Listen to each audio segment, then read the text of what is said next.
এই তিনবার 17 তারিখে আমরা একটা আন্দোলন করছি, সমাবেশ লেখা ছিল। মুগদা মেডিকেল থেকে আমাদের 206 জনকে বাদ দেওয়া হয়েছে।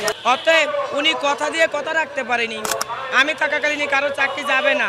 সেই আন্দোলনে এই উপদেষ্টারা, এই সরকার বলছিল যে যেখানে আছেন কারো কোনো চাকরি চলে যাবে না, আমাদেরকে চাকরি থেকে না করে দিছে। এই 1 তারিখের আগে 1 তারিখে সারাদিন কাজ করছি, দুপুরবেলা আমাদেরকে না করে দিছে, নতুন লোক ঢুকাইছে। আমাদের অপরাধ কি কারণ আমাদের না করছে? নোটিশ দেয় নাই, মৌখিকভাবে আমাদেরকে না করে দিছে।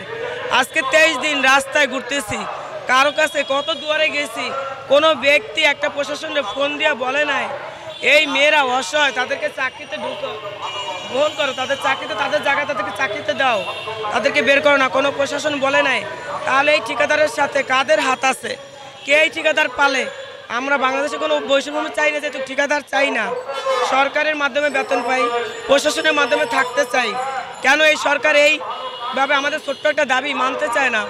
ছোট্ট একটা দাবি আউটসোর্সিংয়ে চাকরি আদায় করতে পারে না, কথা বলতে পারি না। কালকে আমরা এখানে শান্তিমূলক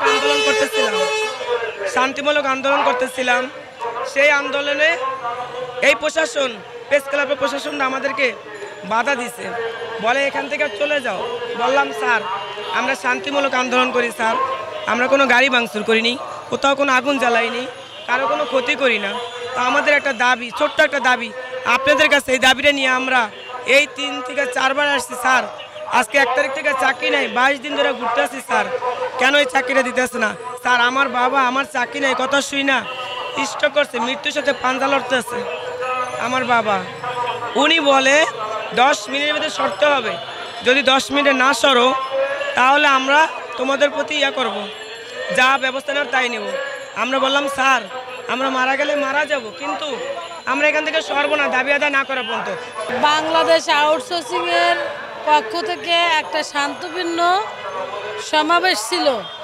সেই সমাবেশে আমরা কেন্দ্রীয় শহীদ মিনারে ছিলাম সকাল 10টা থেকে 2টা পর্যন্ত।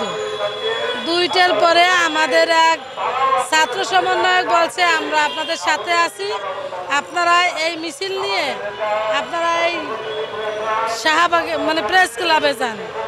আমরা এখানে এসে আধা ঘন্টাও বসতে পারিনি।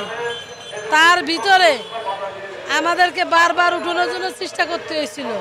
তো আমরা বলছি যে আমরা যে দাবি নিয়ে আসছি, আজ 1 তারিখে মুগদা মেডিকেলের 206 জনের চাকরিচ্যুত করা হয়েছে। কেন? আমাদের অপরাধ কি? আমরা কোভিড যোদ্ধা, আমরা কোভিডের সময় ডিউটি করেছি, আমাদেরকে 15 মাসের বেতন দেওয়া হয় নাই, আবার রানিং 1 মাসের বেতন না দিয়ে আমাদেরকে বাইর করছে।